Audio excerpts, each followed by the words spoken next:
Learn about another voice and culture of Taiwan with We Love Hakka. 现在就让我们一起加入客家风情，大家来讲客家吧。Hey everyone, welcome to another edition of Practical Hakka here on Icrt. Hello， 你好，大家好，我是 Alice 彭。Hello, 你好，大家好，我是 Joseph Ling.And let's continue to teach people vocabulary that is very practical. And today, let's teach you transportation. 我们今天来教跟交通工具有关，或者是就是开车，反正跟车有关的一些单词好了。OK。开车 driving a car. 试茶试茶感觉好像去试车，买车前要试车吗？试茶有的人会啊。sounds like test driving, but it's actually driving. OK， 开车试茶你会开车吗 ？Do you know how to drive? 唔會試茶麼？唔會試茶麼 ？That means do you know how to drive?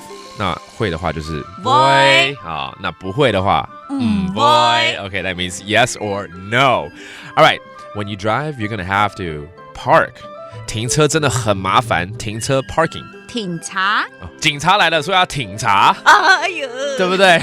要停好。All right, that means park. All right. After you pass the red light, you can park. 過了前面的紅綠燈就可以停車。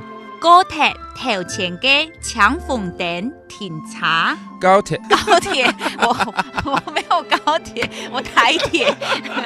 高鐵頭前嘅搶紅燈停茶。高鐵頭前嘅搶紅燈停茶。Yeah. Oh, that means after you pass the red light, please park.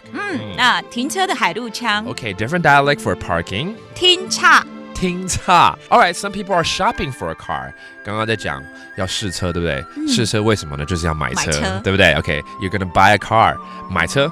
買菜。買菜 ，OK， 不是賣茶哦，是真的要買很大的一台車 ，OK。買菜 ，buying a car。下個月要買新車 ，Next month I'm gonna buy a new car。下正月愛買新車。下正月愛買新車 ，OK， that means I'm gonna buy a brand new car next month。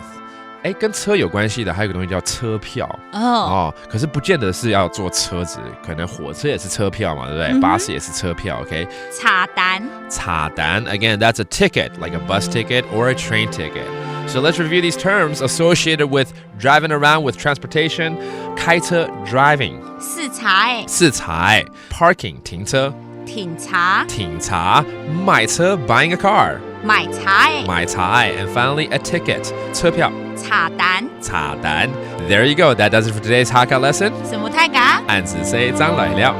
客家風情由行政院客家委員會監製。